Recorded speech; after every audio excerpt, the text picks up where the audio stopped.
sallallahu alaihi wasallam, sampaikan kepada umatmu, jika kalian nanti ingin mencari Allah, kamu ditanya, ada yang ingin mencariku, mencari Allah, katakan padanya, enggak usah dicari, saya dekat. Itu memberi harapan. Saya sering sampaikan makna kalimat ini. Anda cari, tanya panitia, mana ustadznya? Dijawab, ustadznya belum ada berita. Dengan yang kedua, jangan khawatir Pak, sudah dekat. Mana yang paling menenangkan? Sudah dekat. Sudah dekat. Nah, ketika ada yang bertanya pada Muhammad, saya ingin mendekat kepada Allah. Jawab, usah repot, Allah dekat. Silahkan kau mendekat kepada Allah, dan Allah akan dekat dengan kita, silahkan. Psikologis memberikan harapan. Dan umumnya, orang yang mendekat kepada Allah, umumnya, itu punya dua kepentingan. Kalau bukan bertobat dari maksiat, yang kedua, punya permohonan ingin disampaikan. Makanya sebelum diungkapkan itu, dijawab oleh Allah. Saya tahu, paling hambaku kalau mau datang, mau minta. Silahkan cek. Besok mau ujian, malam tahajud. Padahal kemarin enggak. Ya. Besok lamar pekerjaan, malamnya istighfar. Kemarin kemana aja, John? Ya. Selalu seperti itu. Minta. Kata Allah. Lihat kalimatnya. Ujibu da'watad da'i idza da'an. Kapanpun hambaku minta, aku akan kabulkan. Jadi rumus doa itu kalau diminta dikabulkan. Jadi nggak ada doa yang tidak dijawab sepanjang yang diminta itu baik. Sepanjang yang diminta itu maslahat. 3 sifat jawabannya. Diberikan seketika, jadi begitu dia meminta seketika dikabulkan. Kalau dia membutuhkannya. Allahumma ya Rabb, Allahumma ya Rabb, Allahumma ya Rabb. Saya ingin berdakwah ya Allah dengan teknologi. Saya ingin niatkan ya Allah masuk ke ITB supaya dengan ilmu itu saya bisa mengembangkan teknologi untuk mendekatkan orang kepadamu. Minta dia malamnya, luluskan saya ya Allah. Besoknya keluar lulus. Kalau benar maslahatnya. Ada yang kedua. Ditunda itu sampai dia sanggup untuk menerimanya sebagai amanah kehidupannya. Tidak seketika dijawab, tapi nanti ketika dia sanggup baru diberikan. Karena kalau Allah berikan dalam hal tidak sanggup, tidak adil Allah. Karena Allah tidak memberikan ujian pada yang tidak sanggup. La yukallifullahu nafsan illa usaha. Jadi sekali lagi sering saya katakan, kalau Anda sedang diuji, jangan mengeluh. Karena Anda pun dipercaya oleh Allah. Allah yakin dengan Anda, kenapa Anda ragu?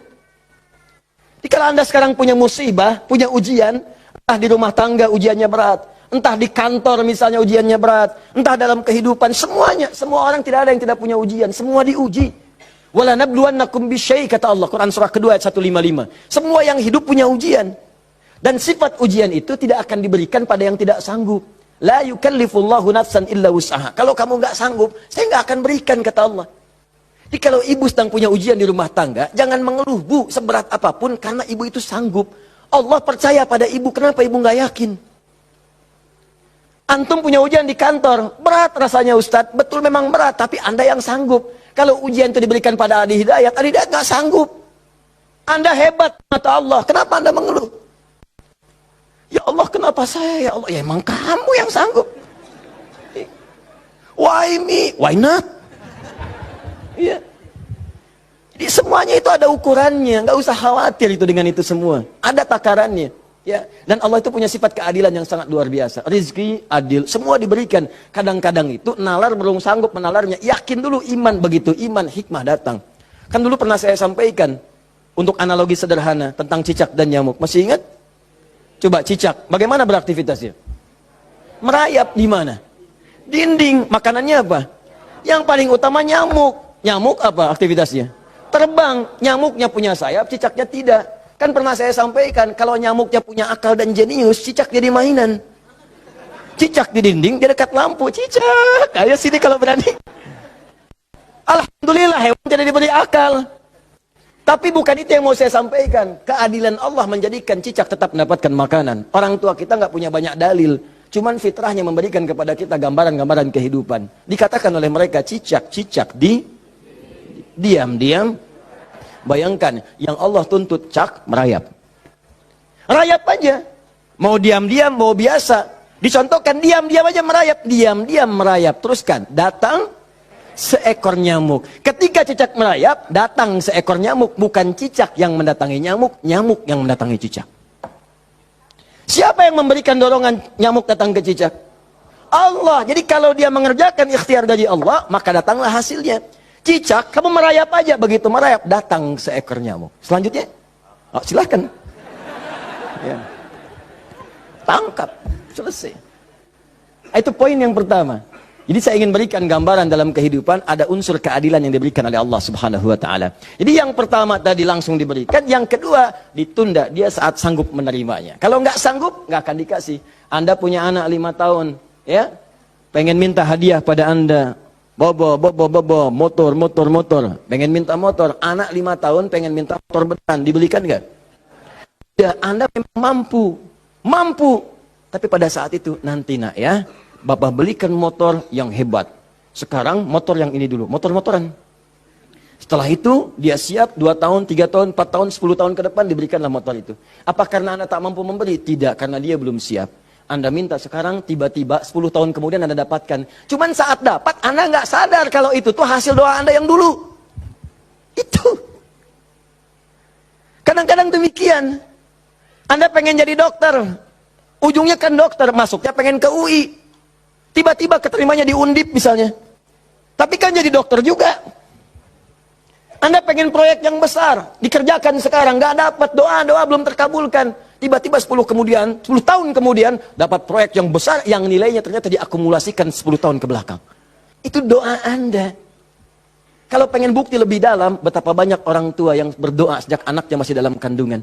Pengen ini, pengen itu, dikabulkan setelah anaknya 20 tahun dia keluar dari kandungannya. Itu kan hasilnya.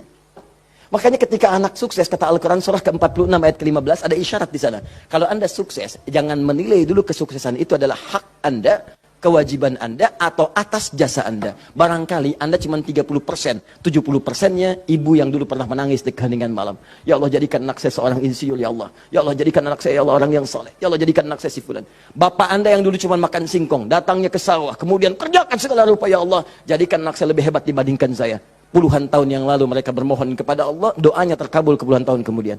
Makanya ketika Anda berhasil, kata Al-Quran, jangan dulu merasa bangga, karena boleh jadi jasa terbesarnya jasa orang tua dulu. Makanya Ismail, perhatikan baik-baik. Ismail yang mendapatkan air zam-zamnya. Lihat. Bergerak kakinya, gerak, keluar. Tapi Anda jangan lupa, ketika Ismail kehausan, ibunya mencari air. Disimpan Ismail, dia bergerak tangan kakinya. Karena kalau anak itu sudah mulai haus baik, pasti tangan kaki itu bergerak. Tapi air nggak keluar. Kapan air keluar? Setelah Sayyidah Hajar bolak-balik. Safa Marwah, bermohon kepada Allah. Positif, berdoa, minta. Ketika kemudian bagian yang terakhir ketujuh itu berada kemudian di Marwah, tiba-tiba mendengar satu percikan air keluar. Kapan air keluar? Karena jejak kaki Ismail yang menendang kemudian ke arah pasir itu, malaikat mengepakkan sayapnya. Keluarlah. Kata ibunya, zam. Zam itu artinya kumpul jangan berhenti. Kumpul jangan berhenti. Kalau kumpul saja mungkin berhenti, ijma. Tahadda.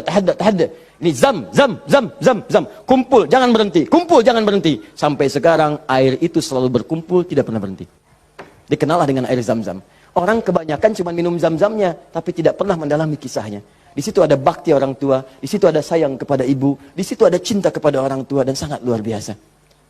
Poin ketiga, kadang-kadang meminta sesuatu yang A diberikan B oleh Allah. Karena boleh jadi, maaf, yang dimintakan itu tidak ada maslahat untuk kita. Dalilnya Quran surah kedua ayat 216, paling kiri sebelah atas. Kutiba alaikumul qitalu wa huwa kurhul lakum. Diwajibkan bagi kalian berjihad, berperang dalam konteks perang, medan perang. Tapi ada juga konteks umum dengan rumus tafsir al-ibratu bi umumil lafzi la bi khususis sababi. Kalau ada lafaz dalam Al-Qur'an jangan dikhususkan pada sebabnya, sepanjang konteksnya umum. Perang terbesar, perang melawan perasaan kita. Perang melawan hawa nafsu. Perang melawan negative thinking, kadang-kadang negatif kepada Allah. Kenapa saya ya Allah? Kenapa ini enggak berakhir ya Allah? Kata Allah, "Hei, asa an takrahu syai'an fa huwa khairul lakum." Boleh jadi kamu enggak suka, tapi ini yang terbaik buat kamu. Kamu kan enggak tahu kapan wafat. Bukankah kalau saya belum kabulkan, kamu rajin tahajud? Kamu rajin puasa? Kamu rajin baca Al-Quran? Kamu kemana aja selama ini? Mau wafat, masih sibuk dunia. Saya pengen yang terbaik untukmu sampai pulang ke akhirat. Dipaksa untuk mendapatkan itu. Kadang-kadang kamu pengen yang ini dunia, ini nggak bagus. Kamu pengen direktur, kamu maksiat banyak nanti di sana.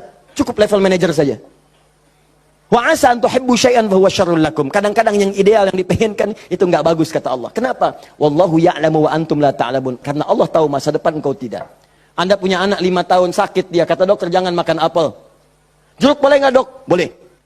Maka anak itu merengek, mama, mama, pengen apel, pengen apel. Kata mama, jangan nak, gak bagus. Apel, apel, dibelikanlah jeruk. Ini kan jeruk mama, bukan nak, ini jeruk rasa apel. Paham? Nah, jadi ini yang pertama, sifat doa itu kalau diminta pasti dikabulkan. Tapi